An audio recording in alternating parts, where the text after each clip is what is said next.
Recording? Good.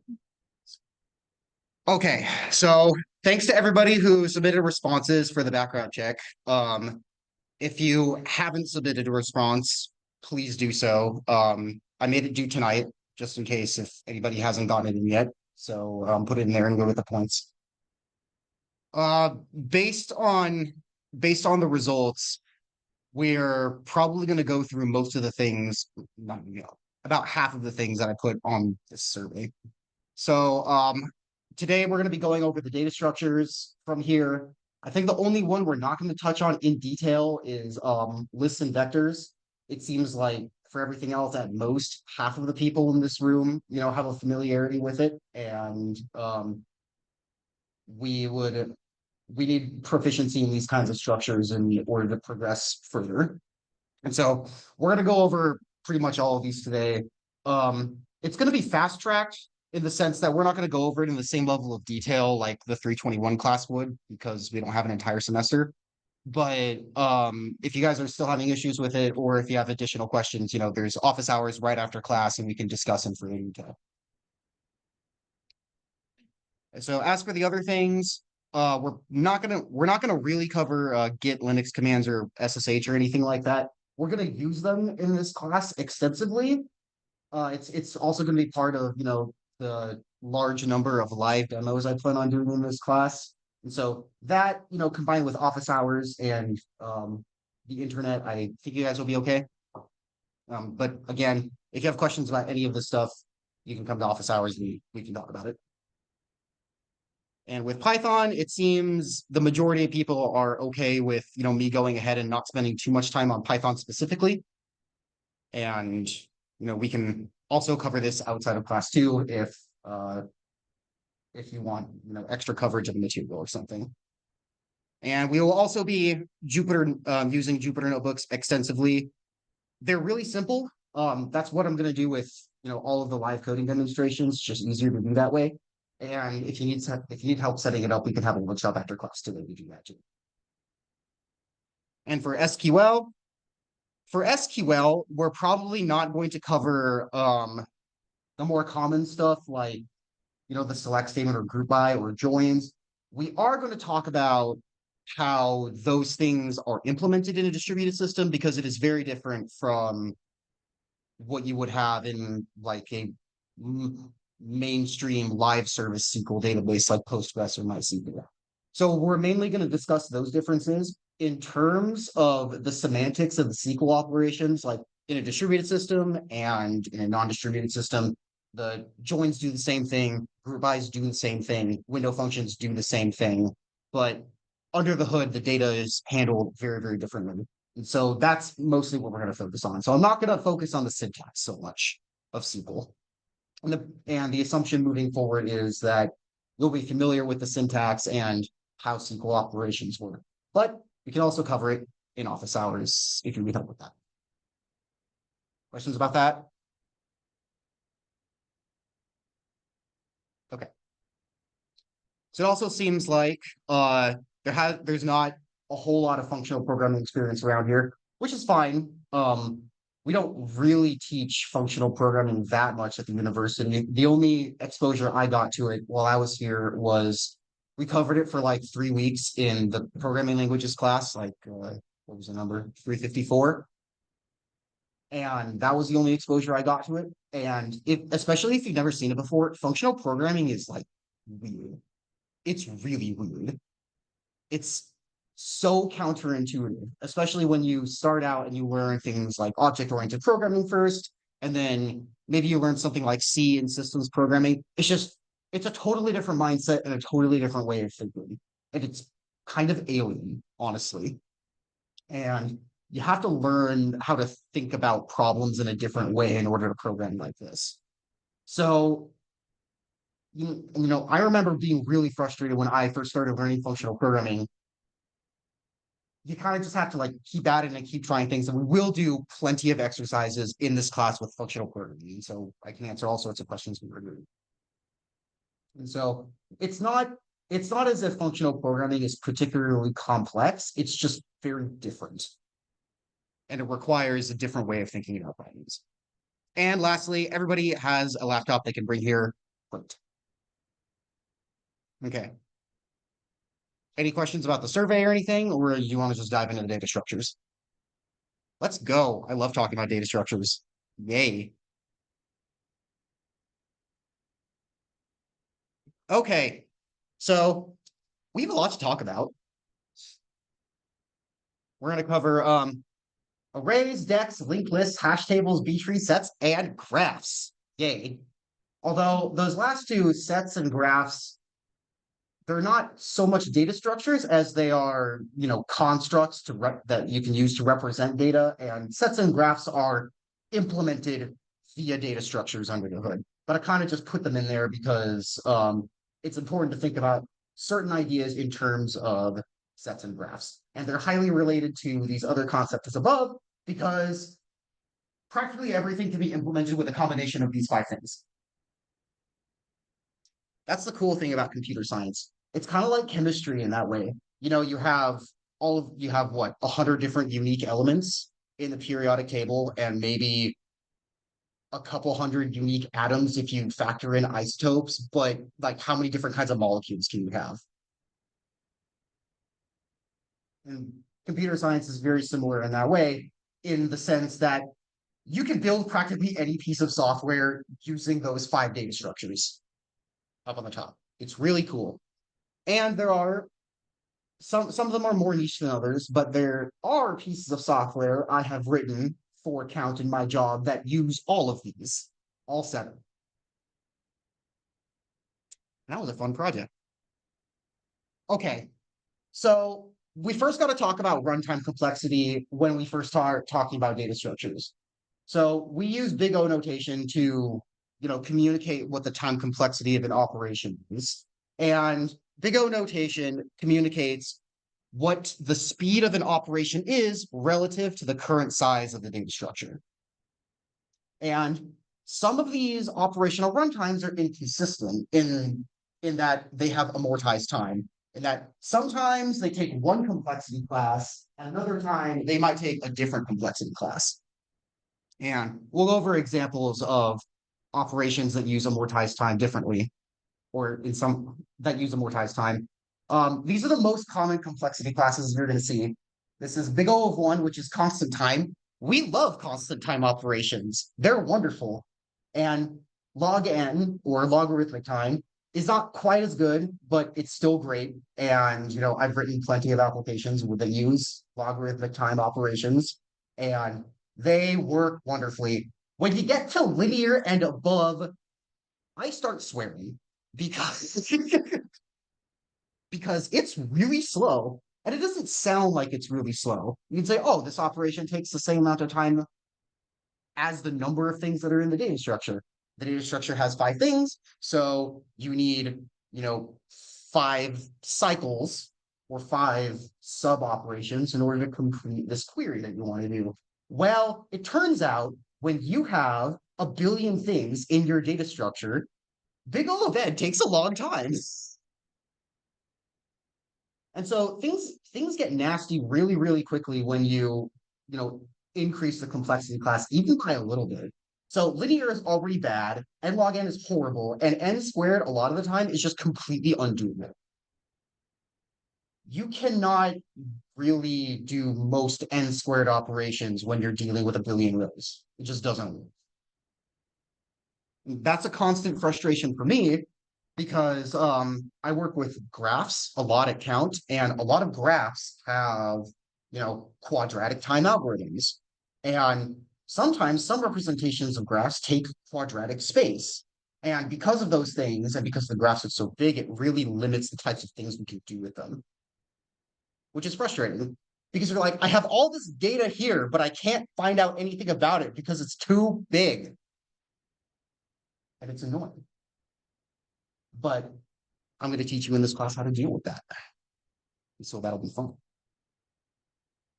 Okay, we can talk a little bit about arrays. And so arrays store elements contiguously. Nice switch. Okay, good. Arrays can store elements contiguously in memory. And it retrieves elements by, whatever index number there. So if you have a list of elements of, you know, strings, red, green, blue, orange, and their colors, and you can retrieve every element of that array by using their index. So the index of red would be 0, the index of blue would be 1, the index of green would be 2, and so on. And so arrays, at least for every read, have excellent time complexity in the sense that, you know, it takes constant time to read an array at basically any index. So it doesn't matter how long the array is, it takes the same amount of time to retrieve something from an index in an array.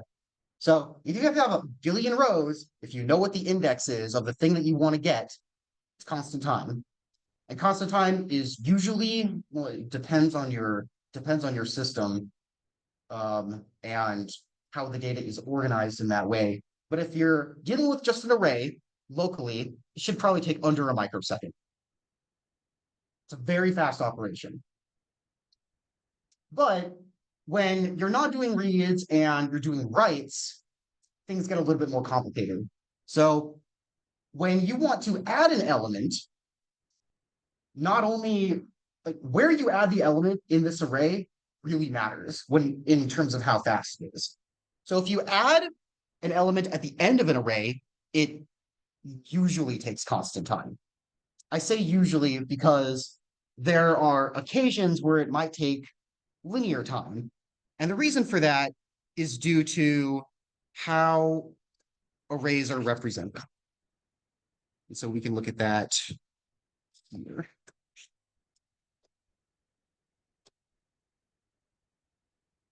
Everyone sees that big enough? Should I expand it a little bit?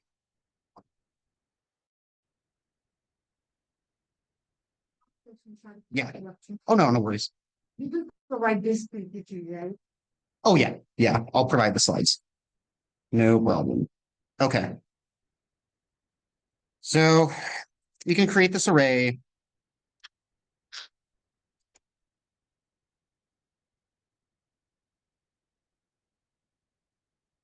And that gives us an array of null elements. Okay. So how these dynamic arrays, do we need more? Okay, okay. And so a lot of the time, the abstraction or the interface to the array will kind of pretend that these 10 elements aren't there. And it'll pretend like the array is empty. And that's the initial allocation. And so when you add something to the array and you append it to the end, it sets the first element of the array. So this is what you get. Array of 0 equals red.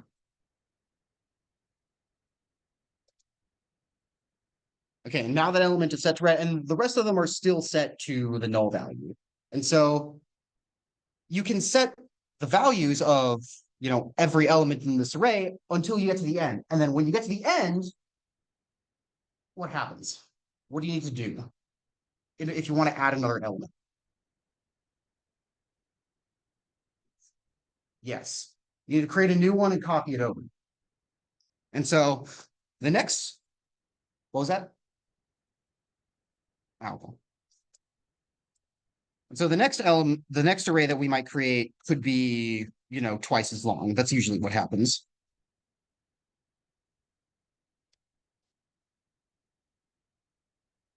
Oops, I just overwrote this. And so when we create that, we have this expanded capacity, and we need to copy over everything that was in the old array into the new array. And that's a linear time operation because you have to do it for every single element in the array. And the reason it has to work this way is because when you ask the operating system or whatever memory manager you're using to allocate memory, you allocate a specific amount, and that amount can't be changed unless you do another allocation again. Have any of you written a memory manager, like for any class?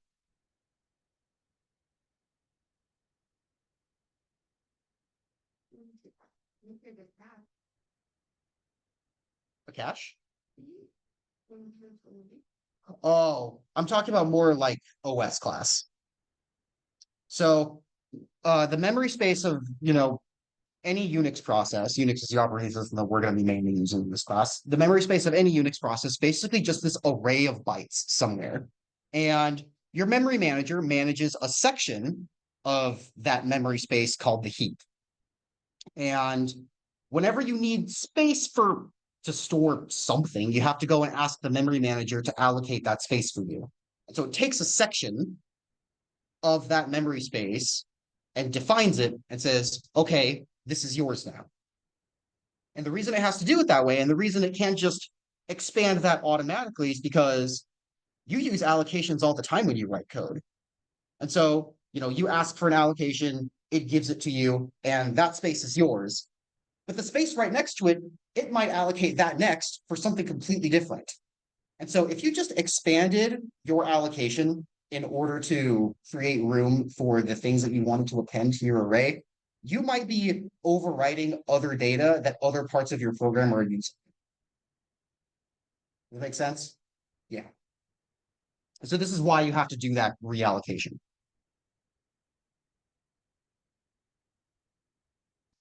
Okay. And so that's amortized time, because usually there's spare space in the array for you to add stuff up, for you to add stuff in there. And as you continue to add stuff to the array and it gets full, when you reallocate the array, we usually double the size. And that's just the convention. And so that is constant amortized time to add at the end. If you want to add in the middle or at the beginning, things get more complicated, because again, when you look at this linear structure, if you want to, let's say, you have this array already defined, and it's like 20 elements, and you want to say, okay, I want to shift red over by 1, and I want to add blue to the beginning. You can't just do this, because now you've overwritten. And so you need to move red and say, okay, array of 1 is now red, and array of 0 is now blue. So now that works. But the problem is you have to do this for every single element of the array, every time you want to add to the beginning. And there's a way to handle this. It's called a deck that we'll talk about in a few minutes. But this is part of the inefficiencies of using an array. So if you want to use an array and you need to make changes to that array, make sure you're making changes at the end. That's the most efficient way to do it. And if you need to make changes at the beginning, don't use an array. So you can use something like a deck. Okay. And update is basically like read, because as long as you're not expanding the array, you don't have to do any kind of reallocation. So you can write any index of the array in constant time too. And so that's very efficient. And out of all the data structures that we're going to talk about, arrays are by far the most space efficient, because there's no overhead to them at all. There's no metadata to keep track of where anything is. It's just a straight shot of all the elements right next to each other in memory, and there's no other metadata at all. And so if you need to be space efficient if you need to be particularly space efficient with something, arrays are a very, very good option. And especially if the only thing you need to do with a collection is iterate through it, use an array. And so a deck can be implemented in multiple ways, but in most implementations that I've seen, it's backed by 2 arrays that are actually right next to each other. And the way this works is, I think, pretty cool, is it allows efficient insertion at the end and at the beginning. And it's still backed by an array. And the way it does this is really cool. So what you can do is, let's say you start off with an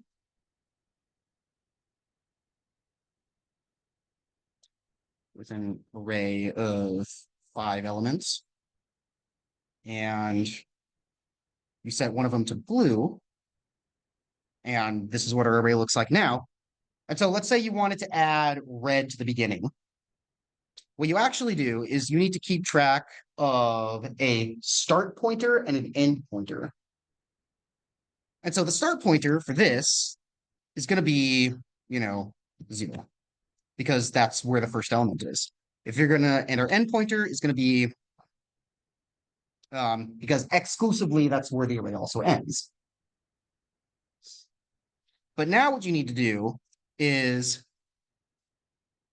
you can actually just, if you wanted to add red, didn't want to move everything over, you can decrement the start by 1. And because we're decrementing by 1, it's already 0. We're going to kind of carry over and almost overflow and say start is going to be indexed 4 instead. And the array is actually going to look like this.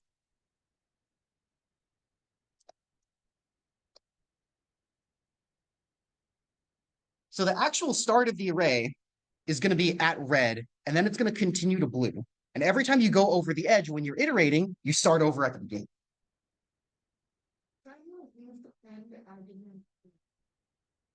So this is the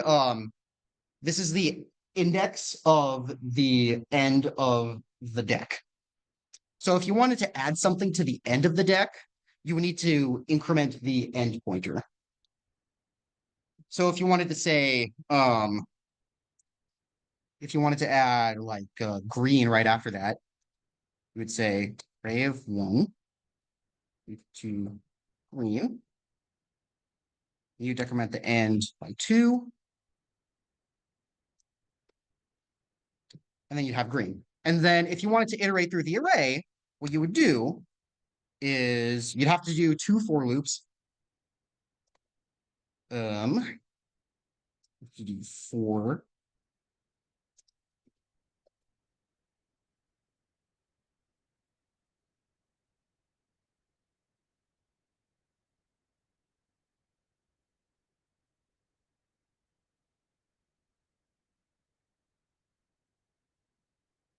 Doing this on the fly. Let's see if it works.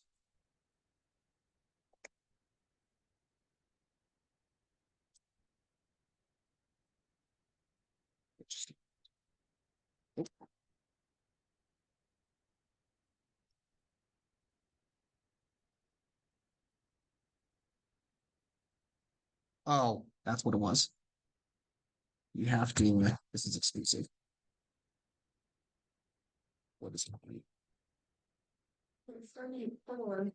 Yeah, it's starting at 4, and it should start at 4. Oh, I think I have to use max. That's what it does. Index out of range. Oh, and we have to remove this. Okay. So that gives us red because that's what we defined as our first. And then for I in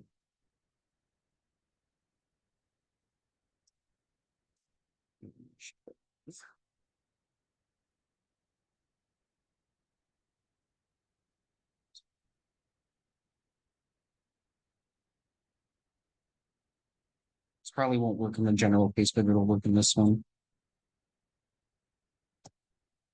Okay. And that's what we want to see. So we keep track of where the start pointer is and where the end pointer is, and we can kind of fill up both sides. So if we wanted to add another one to the start again, let's say if we wanted to add yellow to the start, we would decrement the start pointer by 1. And then we would say array 3 is equal to yellow. And then automatically adds yellow to the start. I like it.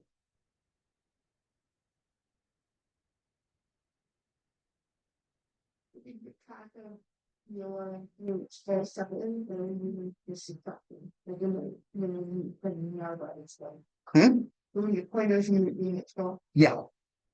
So when the start and the start and the end wind up being exactly the same, you know that it's full, and then you have to reallocate. So this has the same amortized weakness as the array is, adding at the start and at the end is in constant time. But if you want to add in the middle, you still have to shift over everything. Right? Hmm? You have your ends is just going to 0, right? Yeah. Not 2 contiguous arrays? Well, I'd say 2 contiguous arrays. It's from my understanding because when you look at my favorite programming language is Rust. if you look at the Rust implementation of their deck, it's called the vec deck because it's backed by a vector, is there's actually a method where they return two arrays instead of one, or two slices. And a slice is a piece of contiguous memory. So if you look at how this is organized, it will always be at most two arrays that are right next to each other because they're in the same allocation. So this can be separated into kind of its own array because that's the start of it. And then you skip things for a little bit because those elements don't really exist yet. And then you have this other array, and those are the things at the start. Does that make sense? Yeah. So it's kind of implemented as two contiguous arrays in a sense. Any questions about that?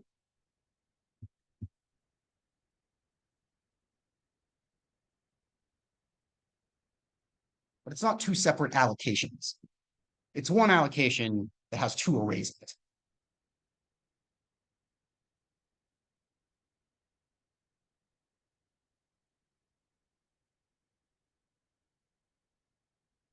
Questions? Okay. Let's keep going. Oh, and you can also use this. Python has a built-in collection, and you can just use the def over there. And I myself have used dex in a few places. I'm aware that class is lightning. Thank you.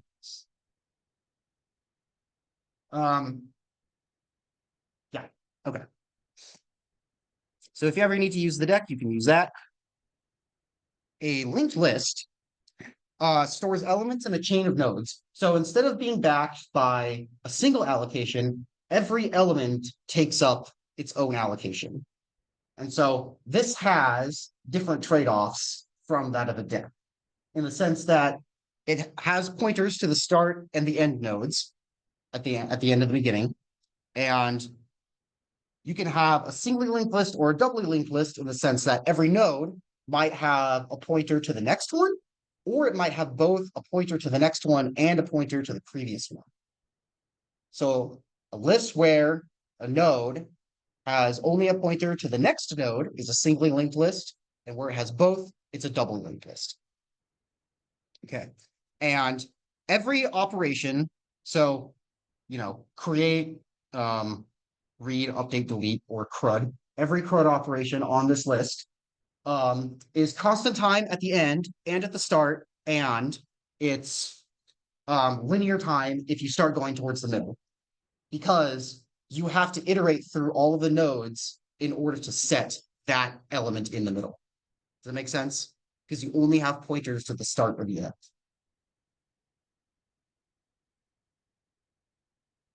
And unlike a deck or an array, there's no amortized time at all.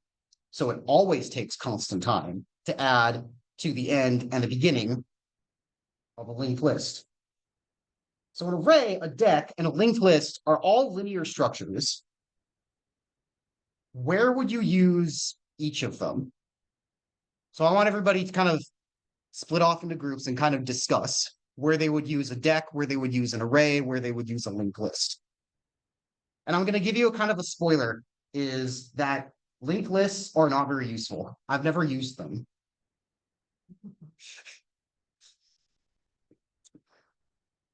That application I was talking about at the beginning of this class, where I said I made an application that used all 7 of these, I lied. I didn't use the linked list. And the problem with that is for most lists, the amortization doesn't matter. Because your processor is optimized to perform mem copies very, very quickly. Like mem copy is something that's implemented in the kernel, and it's usually very fast. So if you need to reallocate something and copy it over, it's quick. I don't know. I don't think we need to split off in groups anymore. I think it's just never mind. Just for a second. Even that English or on index means that they're not as focused. So they have emphasis. Honestly, I don't use an array by specific indexes very much. I mean, usually when I use arrays, I'm just iterating through them, and I guess that's technically using an index, but you also, It's still linear. yeah, but it's still linear, and you're still just iterating through it. Yeah, I'm not accessing something at a specific index because it's at that index. I don't do that very often. Um, well, part of the reason that linked lists are so inefficient compared to arrays is because an array, if you remember, has all of the elements in contiguous memory, as in the memory space, in the allocation, it's one right after the other. And what a linked list is every element has its own allocation. So in that memory space, you could have the first element be right here, and the other element be clear off in the other end of the memory space, and the third element is right next to it, or the element at the end is right next to it. So they're scattered all over the place. And the reason this is so slow is because your CPU actually keeps a cache of all the memory spaces it's using. There's this tier of memory storage in your CPU where you have disk at the bottom because it's the slowest, and you have main memory or RAM. And then above that, you have your CPU caches. And CPU also does this weird thing where if you access elements contiguously that are right next to each other, it will actually go and retrieve the next elements that you haven't accessed yet and put them into the cache for you. That's called prefetching. And so it makes iterating through an array super fast because your processor can actually predict the fact that you're going to retrieve that memory and do it and retrieve the memory from the RAM chip before you actually ask for it. Okay, so you're saying that the linear time of my array is much faster than the linear time of my linked list. Yes. So much so that it's overcome that downfall of arrays of having to double size and copy everything. Almost every time. It's extreme. I do realize we spent most of 2021 on linked lists with this whole idea that we can analyze them and he does even faster because you can pick things right at the beginning in constant time. Only if it's really big. You can put things at the beginning in constant time in a deck. And that's backed by an array. And that's slightly less efficient than an array because when you do the iteration in an array, since you start at the beginning and everything is right next to each other, then the CPU can just prefetch all of the memory addresses that you're iterating through in one go. When you do a deck, you have those two arrays that we talked about. So you have to start in one of the arrays, go toward the end, and then depending on the nature of your deck, you might have to go back to the beginning in the earlier part of the memory space and start it. But it's still really fast. And so the only thing that a linked list provides over a deck is the lack of amortization. And it's because of that linked lists are an especially niche data structure to the point where I've never actually used one.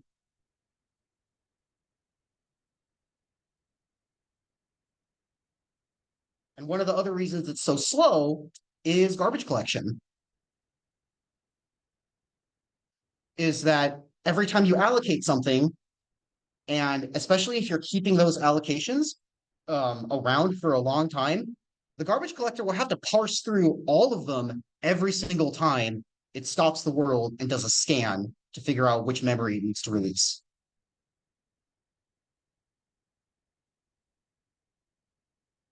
And so linked lists are slow because they cause CPU cache misses. Linked lists are slow because they overburden the garbage collector. And so because of all these things, they wind up being incredibly niche data structures. Now, if your lists are exceedingly large and they can grow to almost arbitrary levels in very small amounts of time, and you also can't afford to pre-allocate, then you can use a linked list. But that's never happened to me.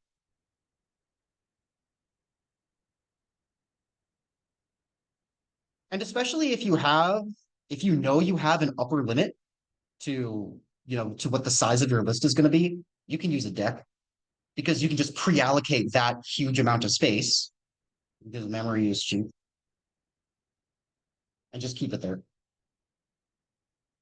Again, there are times when you can't do that, and there are times when you should use a linked list, but those times are quite rare. Like the one time I remember using a linked list was when I wrote the memory management for the OS class. It's weird, isn't it? Any questions about that?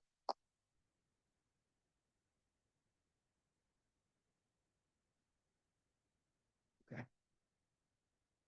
All right. Hash tables. Hash tables are also backed by an array, usually, not always. They're backed by an array, and how they're implemented is, well, you will have this existing array of nulls.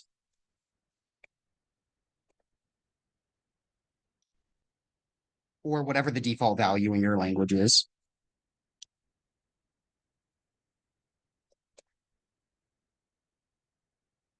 And then whenever you need to add something, you'll call what's called the hash function. And the hash function takes your input, like if it's a string or a number or anything else, it'll take your input and produce another number from it, sometimes cryptographically.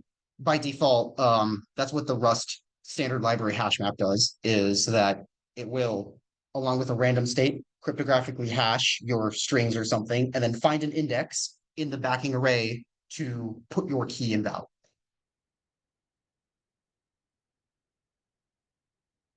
And so, if we wanted to store a key value pair of red, and maybe I have, this is not valid Python syntax. Maybe I have 5 valid red things or 5 red things in my collection, and I want to store the fact that I have 5 red things in my collection. So the hash table will take the key, which is red, and produce some kind of hash value. And let's say the hash value for the red key is 4. This is an export. Wait. So then it will store that value in that array index.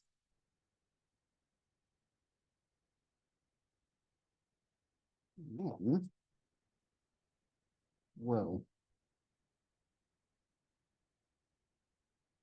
And then it'll look like that. And this also has amortized time for inserting an element into a hash table for the same reason that an array and a deck do, is this backing array will fill up at some point. And once it fills up, you have to allocate another array, which is also usually double the size in these cases. You have to allocate another array, you have to rehash everything and copy it all over. So that's the amortized time.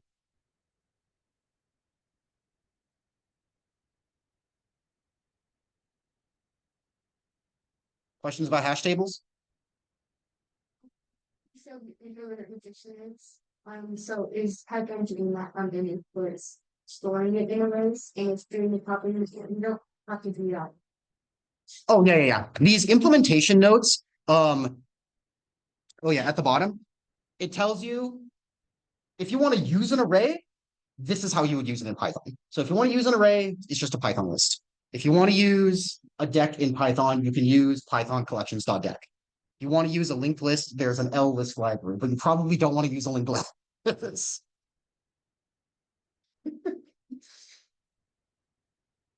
And there's hash tables.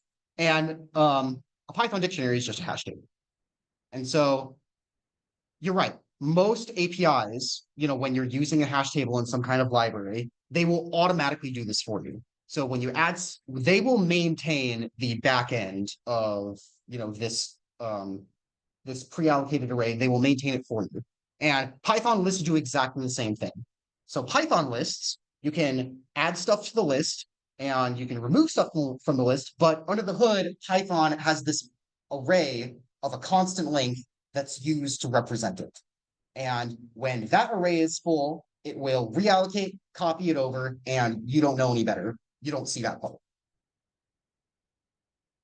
And so I'm talking about how all of these data structures are implemented. You don't have to do any of this stuff. So this is done for you, but it's important to keep in mind. What was the deal about a table is that we are trying to map lots of trees to a limited number of trees from lot faster than. That was the whole idea, having these house functions. The dictionary doesn't work that. They're like in such a map like I could do so, right? Yeah. So I don't have to move. Anyway, that doesn't seem like a hash table to me. I'm not using a hash function. I'm not. Well, the hash function is also done for you. Okay. So actually I can show you this is not relevant to this class, but I can show you the Rust documentation because I think they show this really, really well. Is and it works in Python in a similar way. Python has a built kind of like a built-in function called hash that gives you the hash code of anything that's hashable. So if you have a string,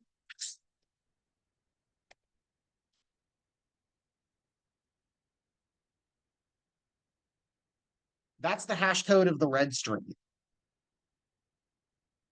And so I don't know what the contents of this function are, but this is what the dictionary uses to decide which array it's going to go into, which index of the backing array it's going to go into. So every time I'm using a dictionary, it's possible. Yes. Is that good? Slowly? Like if I'm not a curious to just throw something in another finger, I can still this what? I mean, it does, but unless the keys that you're storing are really big, it doesn't usually make a difference. So unless your string is like several megabytes, I wouldn't worry about it. But there are lots of different things that are hashable, right? You can hash tuples. So the combination of red and blue, that tuple is also hashable.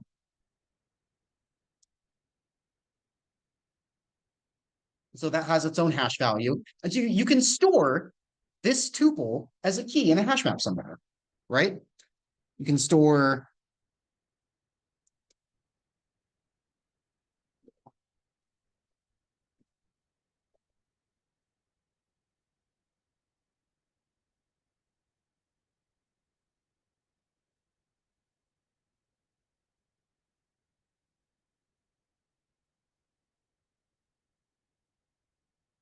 so this is a key, and this is a value that I assign to it. And Python dictionaries are heterogeneous, so you could also store something of a completely different type and hash it in that way. Numbers have hash values too. So I'm going to say 6 dot hash.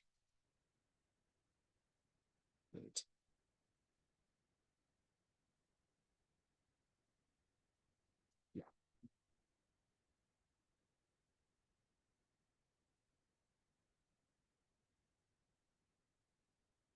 And so whenever you pass, something in with the bracket syntax in a hash map, what it's actually doing is it'll take the argument, call the hash function on it, and then because this hash function is defined for practically everything in Python, it'll take the argument, call the hash function on it, and then find the element in the array to store it, and then put it in there. And so because basically everything has a hash function, you can store things of different types into the same hash table, and Python won't care because the only thing it cares about is that it has a hash function.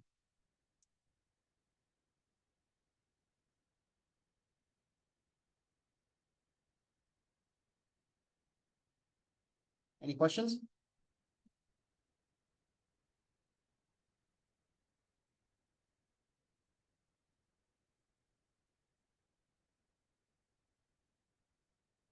Okay.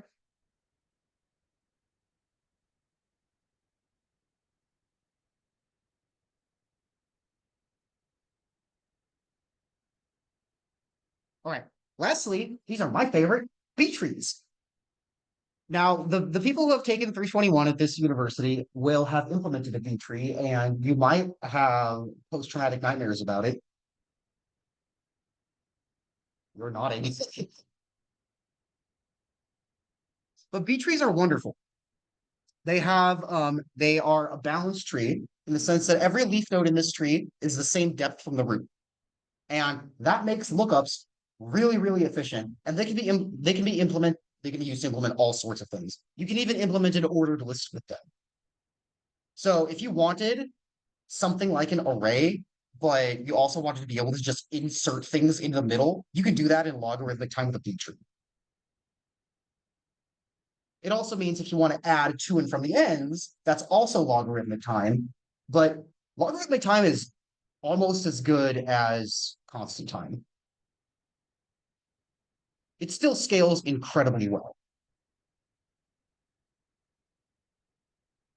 And B trees are doubly cool in the sense that they can efficiently store just massive volumes of data.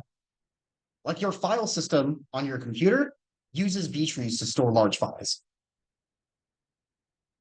Have any of you ever used Postgres or MySQL databases? Yeah. So for when you create an index in a Postgres or a MySQL database, that's a B tree. Because the index is, if you have a table and you have a column and you want to be able to look something up efficiently in that column, Postgres will use a B tree. It'll store the information as a B tree. So the entire thing is sorted on disk in a B tree by Postgres by the column you're indexing on.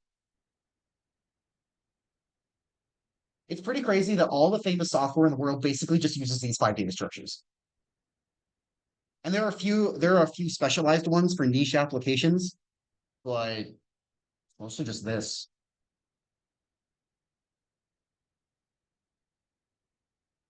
Practically everything is a hash table, an array, or a B tree. It's awesome. I love B trees.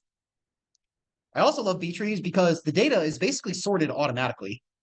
So and since it can be used to implement maps, if you need a hash map where the keys are also sorted, you can use a B tree. So, and Python has one of those. So you can use from sorted containers. This is another library. You have to install it with pip, but from some of the containers, import sorted predict. And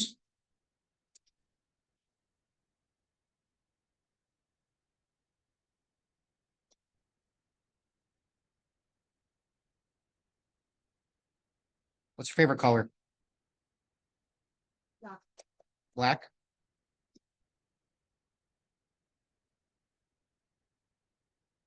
Purple?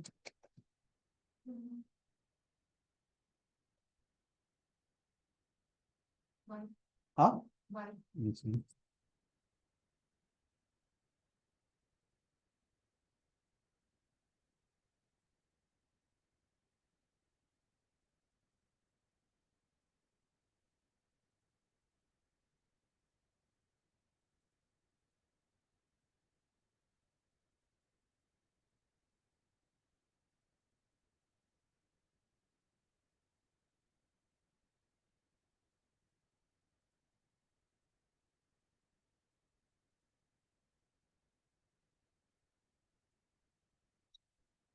I'm gonna type.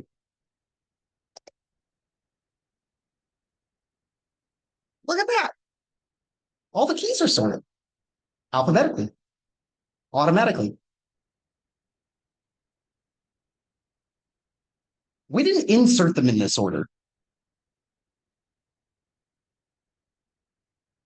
but it's just automatically sorted that way. And it's also really cool because it allows you to take ranges of keys. So you can say anything from this key to this key, I just want that subset. So you can take subsets of values too. And all of this, practically every operation involved in a B tree is logarithmic time. And none of them are amortized.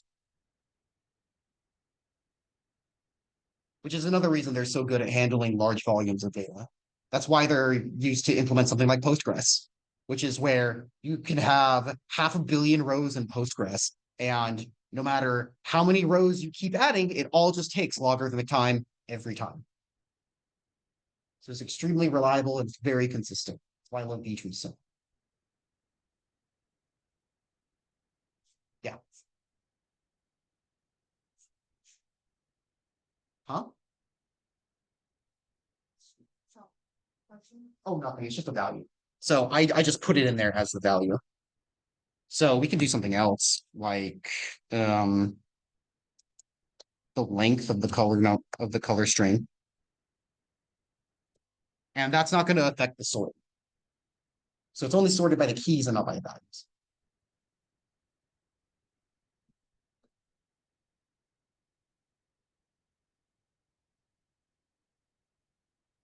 Questions about the B trees?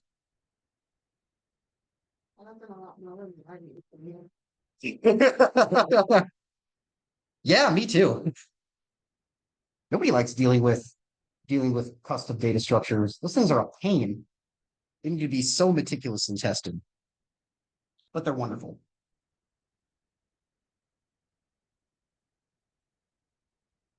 Okay. Sets. All right. So a set is a collection of unique elements. And so it differs from an array in two key ways. Is one, you can store the same thing in an array twice or three times or as many times as you want, and it'll be there that many times. The difference with a set is if you put an element into a set and you put it in again, it will make a difference. So it's only a collection of unique elements. The other important thing is that there's no defined order in a set. Now, that can be changed in certain situations. There are data structures with sorted sets. So, as we just discussed in B trees, you can implement a set or a map in B tree, and a B tree can be used to implement a sorted set. Wait, that's a typo. That's not supposed to say sorted deck. It's supposed to say sorted set. So you can use a B tree in the same way to implement a sorted set. So if we go back, um, we can take set, and we just won't have any values. This is just a set. Okay. And all those keys are still in order. So it'll automatically put them in order, and it'll also automatically maintain things in order too. So if we add orange into here, what just happened? What?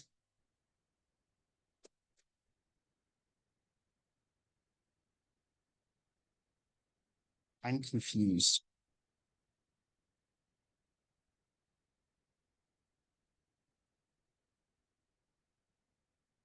It's not supported between int and string. Where are you getting these ideas?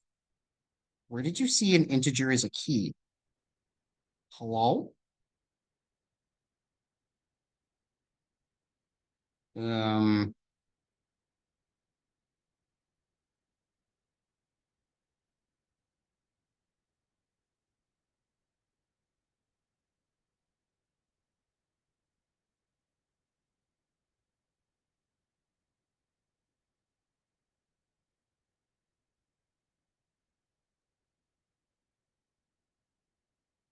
that's so weird.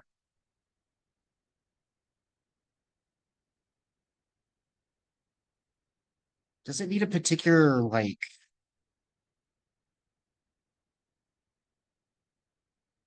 Oh, it might not even have that method. Okay, I see what it might be. It might just not have the get item method. It might be something else.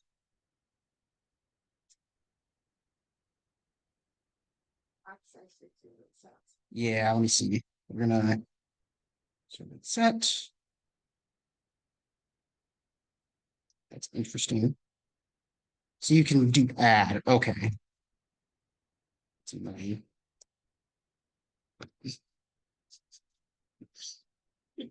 Okay. So we should be able to just add that. Okay, there we go. All right. So you can see that we just added this new key, orange, and it just added it smack in the middle, which is where it belongs.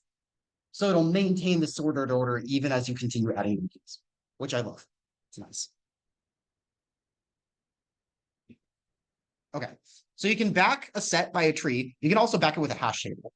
And so that's how sets implemented in Python. Python has its own like native set type. That's how it does it. Is it's backed by a hash table. And the only difference between a hash set and a hash map is that in a hash set, all the values are null. And that's it. And so when you have like so if you were going to go to if you wanted to make just a set of colors,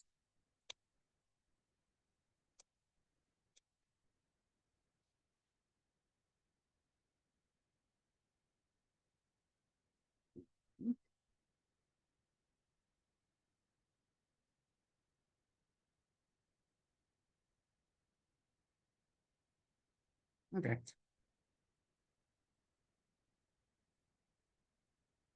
Okay. This is basically the same thing as a set. This is what we do when we need to make a set. In my engineering team, at work uses Golang, and Golang does not have a built-in set type, but it has a built-in map type. And so whenever we need to create a set of something, we just create a set of elements or a hash map of elements with no values. And every time we do that, that basically does the same thing as a set. So that's our substitute. Does it make sense? Cool. Okay. So you can implement a set with both a hash table and a tree. And the operations for sets that we need to worry about in this class are intersections, unions, and set subtraction. And one of the reasons why it can be useful to think about sets in this class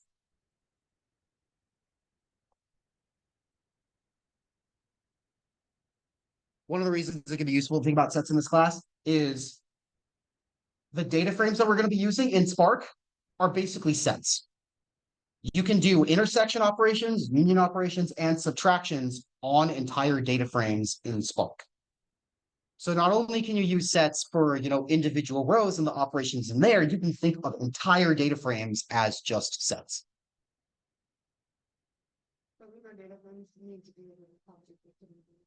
Sometimes.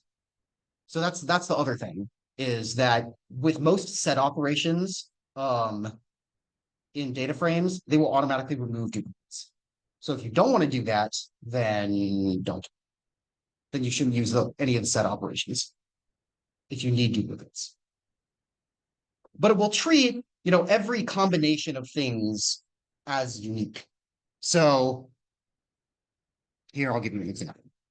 You can create a set in Python. This is how you can create a set in Python. 5, 6, 6, 7, 7, 7, 9. And it will automatically remove all the duplicates. So this is, 7 was already defined once. It doesn't need to be defined again. And so it kind of just strips all those things away.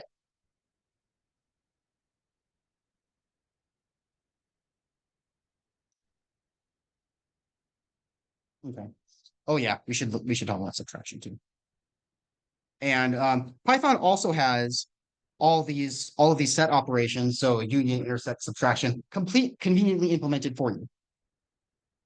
And so, I should also show you. You can do s dot add, and these only really cover unique combinations of things, like I was saying earlier. So if you have a combination of red and blue,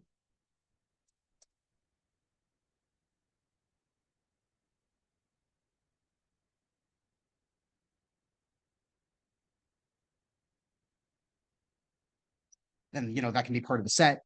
But if you add it again, we just added it again, it stays the same. But if you change it to green, has that combination of red and blue, and it also has a combination of red and because this tuple is treated like its own unique value in and of itself. So it doesn't look any deeper than that. Cool. Okay. All right.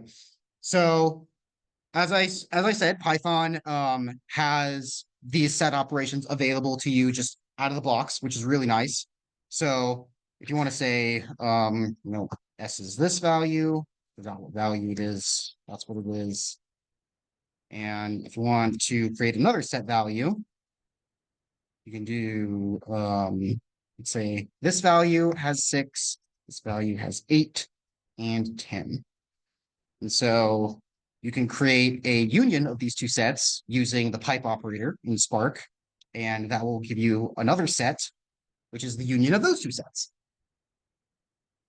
And so it contains all the elements from one set and all the elements from the other set with duplicates removed. So it has these two tuples that we added earlier, and it has the 10 from the second set, the 8 from the second set, and both of these sets had 6 in it, but it's only present once in the result. Cool. Okay. So you can also use set intersect. Anyone going to predict what this is going to return?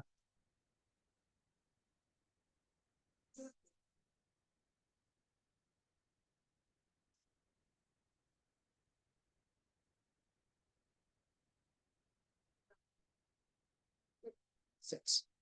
It's going to return 6 because they both have 6. So the intersect operation takes all the elements that are present in both sets and returns that as a result. 6 is the only thing that these two sets have in common, and so that's what the intersection returns. If you wanted to add another element, let's say we'll add this red and green pair here. And we want to do it again. Now we have the red-green pair and also 6 because they both share those things. There's also set subtraction, where set subtraction, I'm gonna have to remember the words for this. There's the minuend and the subtrahend. It's subtraction. You remember the what? The dividend and the divisor from division? Well, those are the two arguments are called in subtraction. It's the minuend and the subtrahend. That's different. Yeah, set difference.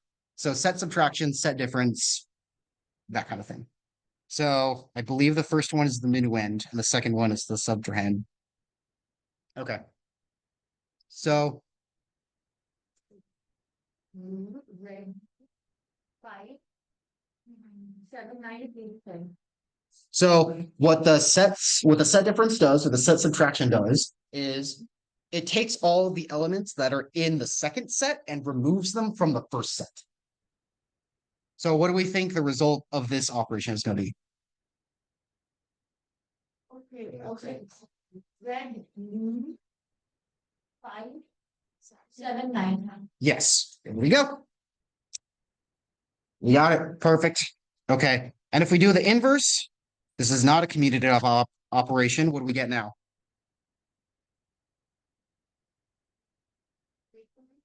Yeah, 810. Perfect. Okay. And so, oh, this is really cool. Immutable sets can be hash keys. I love that. I've actually used that before. I don't remember what it was for, but I have used it before. So if you wanted to create a hash table, we created a hash table up here somewhere, didn't we? Yeah, table. Is it still up? It's still active. Okay, yeah, table is still active. So we could have table of S something. Let's say it's 2. Oh no, we can't hash the type set. What do we do? We can hash a frozen set. Frozen set is the same thing as a set, except it's immutable. So after you create it, you can't change it.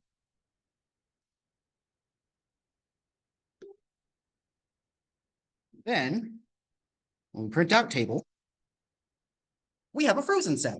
of all the things that are in the set S. And all of that together is a hash key. And you can also query it. And you get the same result. So we can create another frozen set out of that same thing. And that gives us 2. So you can use these sets as values in the same way that you can use everything else as value. It's pretty cool.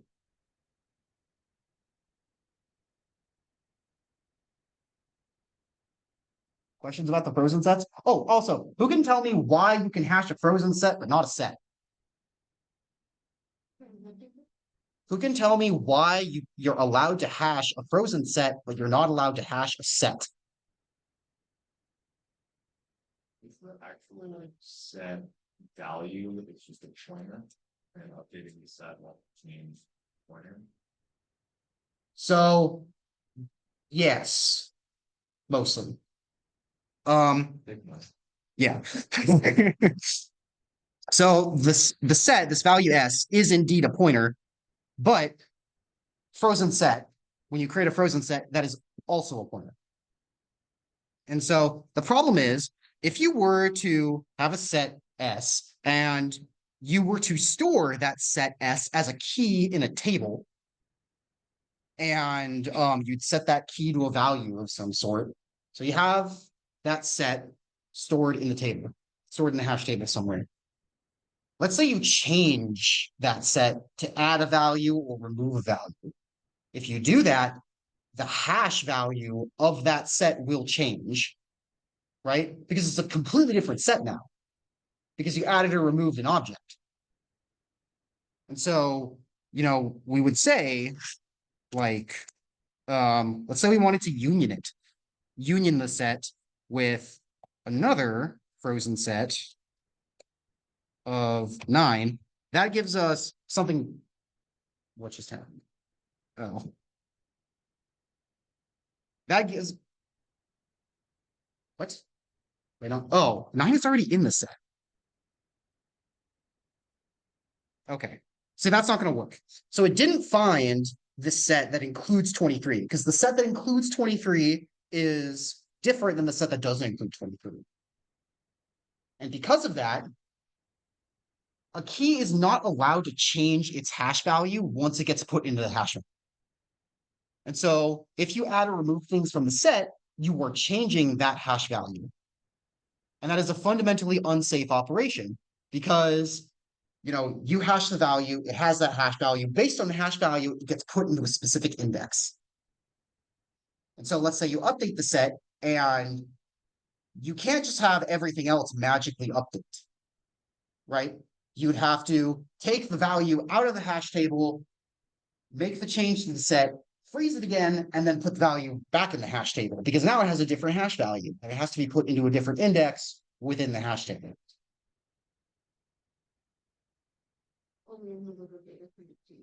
Huh? Only immutable data can be a key in a hash table. Yes, that's also the exact same reason you can use a tuple and not a list.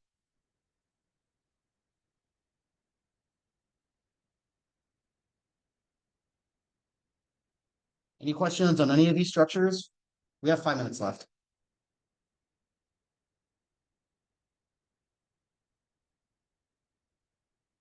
Everybody feel good about this? Okay, great. Then if that's all, I think we're adjourned for the day. You can find the lecture recording. Oh, I'm gonna put it on a YouTube playlist and send it out to everyone.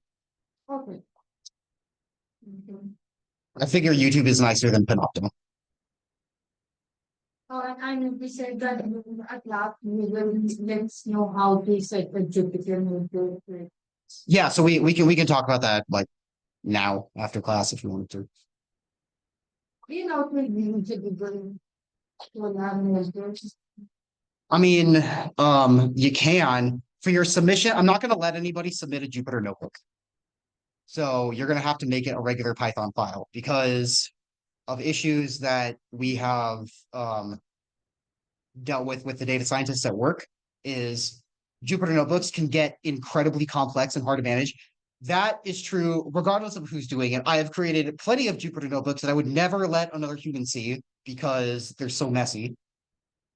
And so it's much easier to clean up a Python file, and it's much easier to commit a Python to source control. So if you wanted to use Git and check out your differences, what you've changed between two different versions of something, that is much, much easier with just a Python file.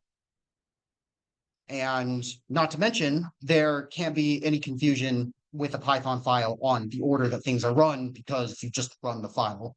With a Jupyter notebook, you can get all sorts of weird state happening where you ran the cells in different order, or maybe you added a cell and that affects the way this other cell runs, or you deleted a cell that was important. Yeah. So I encourage you to use Jupyter notebooks for experimenting with things. They're really useful. That's what I use. That's what everybody on the data science team at our company uses, and many, many other people across the industry. But when it comes to actually submitting something, just a Python file. Anything else?